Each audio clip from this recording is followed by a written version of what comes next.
Hello there, geographers, and welcome back to the Mr. Sinn channel. Today we're going to be talking about Unit 4, Topic 3, Political Power and Territoriality. Mr. Sinn, what is territoriality? Excellent question. Territoriality is how people communicate to convey ownership or occupy a geographic area. It's the connection that people have to the land, and it's shown by boundaries or military action or just general control over the geographic location. In the last video, we talked about how countries expanded their economic and political power through colonialism and imperialism. We went into the scramble for Africa, and we talked about devolution and balkanization.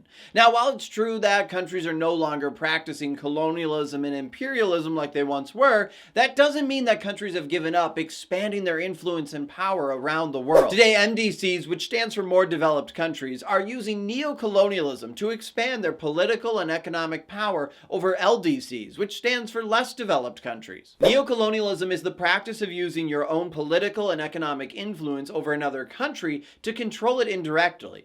We often see this happen between more developed countries and less developed countries. This practice started right after World War II, and it first originated with many of the former colonies. These newly independent states became dependent on the more developed countries that used to be their rulers. Today, some people have expanded the concept of neocolonialism to connect more with capitalism and globalization, as we focus on both companies and governments from more developed countries and how they exploit and use subjects of less developed countries to improve their own economic status or political power. This imbalance of power between the developing world and the developed world will come back up when we go into Wallerstein's world system theory, but you don't have to worry about that quite yet. That's not going to come up until Unit 7. To understand neocolonialism, we're going to look at the continent of Africa and also the country of China.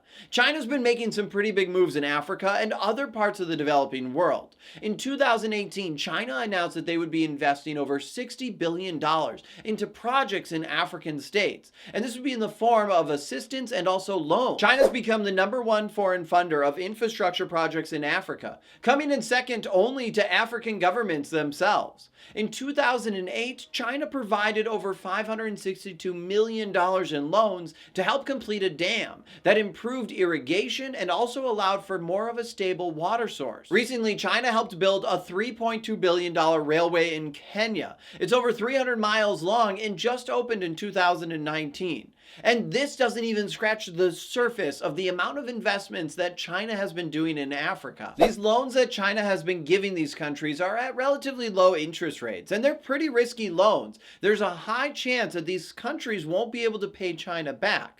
But that's not exactly what China's main goal is, because China knows that these are risky loans and risky investments. But China's using neocolonialism here. They're attempting to be able to gain political power and economic power over different countries within Africa. They're hoping to gain alliances to be able to make their country stronger in the future. See, the one thing that China picked up on is that they noticed that many of these African countries are starting to have an increased rate of urbanization. We're starting to see more development happen, both economically and socially. This means that countries are starting to develop in that demographic transition model we talked about in Unit 2. This also means that we are going to see some economic shifts happen within these countries. We're going to see more people leaving the primary sector and move into the secondary and eventually the tertiary. Now, those concepts we'll get into in Unit 7 again, so you don't have to worry about them yet. So we can see that by China using neocolonialism to expand their influence over African states, that it's going to benefit them economically in the future. And it's already started. China now is the #1 trading partner with countries in Africa, and it's started to benefit them in more ways than one. China has already started to move manufacturing jobs over to Africa to take advantage of their cheap labor. Now, you might be thinking to yourself, Mr. Sinn, I thought China was the one who had cheap labor. Why would they be moving their jobs over to Africa? Well, remember, going back to our demographic transition model, China's been developing. This means that they are starting to see more urbanization, they have a higher standard of living, and all of this means that things are starting to cost more in China. Politically, we can see China stretching its influence into Africa to benefit itself as well. Countries in Africa that recognize Taiwan as a state, something that China definitely does not want to happen, will receive on average 2.7 less infrastructure projects a year from China. And And countries that vote with China in the United Nations, well, they'll receive on average 1.8 more infrastructure projects a year. This definitely motivates countries in Africa to try and align with China. They have an economic gain, and China's gaining politically on the world stage. All of this is a great example of neocolonialism in action. Since we're talking about China, we should also talk about China's political and economic goals in the South China Sea. Now, we're going to be going in depth into this conflict when we go into our 4.5 video, where we'll talk about the law of the sea.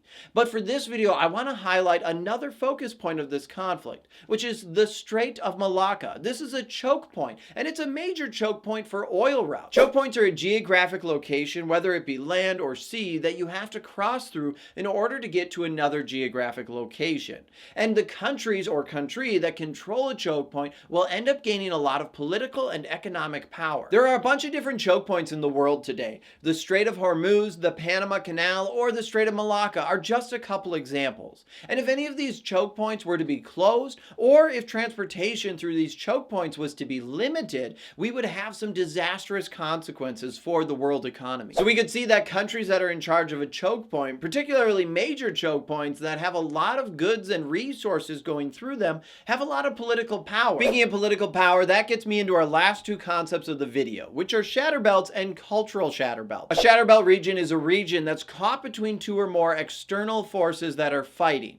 These regions will see more political, economic, and cultural pressures put upon them. Eastern Europe would be a great example of this during the Cold War, as we saw capitalistic countries and communist countries all trying to influence that region. Or we could look at Kashmir today as another great example of a shatterbelt region. If we change our scale and look at more of a local scale, we can start to see cultural shatterbelts. A cultural shatterbelt is a region where we have two or more cultures that come into contact with each other and also conflict. An example of this would be the border between Sudan and South Sudan, where different ethnic groups and religious groups have come into conflict with each other. So you can see that a shatterbelt region and a cultural shatterbelt region are pretty similar concepts. One thing to remember is a shatterbelt region is dealing with external forces that are acting upon the region, where a cultural shatterbelt is dealing with people that actually live within that region, and there isn't that external influence in. And just like that, geographers, another topic review video is complete.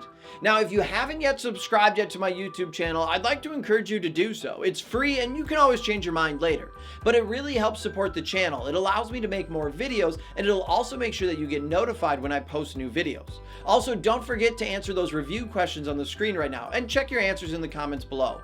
Plus, if you're struggling in your class for AP Human Geography, don't forget to check out my Ultimate Review Packet. It's a great resource that can help you get an A in your class and also a 5 on that national exam. All right, that's all the time we have for today, geographers. I'm Mr. Sinn, and until next time, I'll see you online.